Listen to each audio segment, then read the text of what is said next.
Laptop मांगता है ताकि वो इस यूनिवर्स में अपने बारे में और जान सके। अब सुबह उठने पर उन्हें बाहर उसी आदमी का पोस्टर दिखता है जिसके की अलग अलग वर्जन्स उन्हें मारने आ रहे थे। दोनों तय करते हैं कि वे इस यूनिवर्स में उसके पास जाकर पता लगाएंगे कि वो आदमी असल में है कौन और करता क्या है। क्या पता उन्हें कुछ सुराग ही मिल जाए कि उसके बाकी वर्जन्स उन्हें मार क्यों रहे हैं। लेकिन उनके नीचे आते ही केट रिवील करती है कि आज तो माइलो को बहुत बड़ी प्रेस कॉन्फ्रेंस करनी है। दुनिया भर के चाहने वाले उसी के कैमरा पर आने का इंतजार कर रहे हैं। अब माइलो तो मीडिया में फंस गया।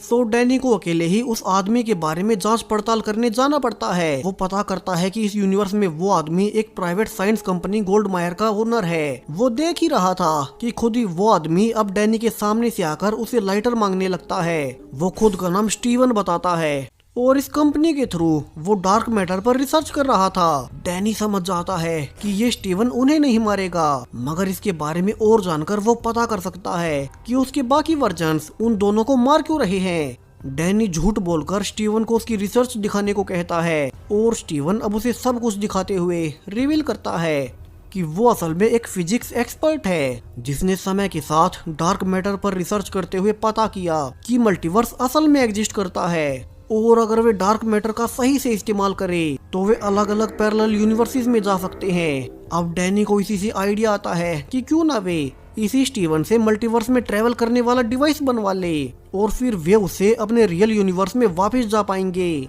वे दोनों बात कर ही रहे थे कि तभी उनके सामने फिर से वही किलर स्टीवन आ जाता है जो कि हर यूनिवर्स में डैनी और माइलो के वर्जन्स को मारते जा रहा था। लेकिन अब गलती से वो डैनी पर वार करते हुए अपने इस यूनिवर्स के स्टीवन को ही तलवार से मार देता है और खुद भी शौक लगने से वहीं गिर पड़ता है। डैनी अब तलवार लेकर उससे पूछने लगता है कि वो उनके पीछे क्यों पड़ा है, वो हर एक यूनिवर्स में उनके वर्जन्स को मार क्यों रहा है। और अब वो किलर स्टीवन रिवील करता है कि असल में उन दोनों की वजह से पूरा मल्टीवर्स तबाह हो रहा है। उन्होंने न सिर्फ अपने यूनिवर्स को बल्कि बहुत सारे पैरेलल यूनिवर्सेस को भी तबाही की कगार पर ढकेल दिया। इसलिए उसे ना चाहते हुए भी उन दोनों के हर वर्जन को मारना पड़ रहा है।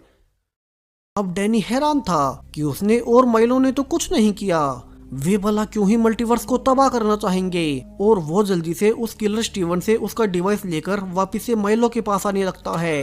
वही माइलो पर आज फिर से प्रेस कॉन्फ्रेंस के दौरान कोई अटैक कर देता है और वो केट के साथ भागकर किसी तरह से वापस अपने होटल में आ जाता है। वहीं डैनी जब उसे बताने आया ही था जो कुछ भी उसे उस किलर से पता लगा, वो देखता है कि माइलो तो यहाँ केट के साथ सोया हुआ था। डैनी गुस्से में कहता है कि ये जानते हुए कि केट उसके यूनिवर्स में पत्नी है फिर भी माइलो उसके साथ क्यों सोया। लेकिन माइलो उसे फिर याद दिलाता है कि हर यूनिवर्स में हर इंसान अलग अलग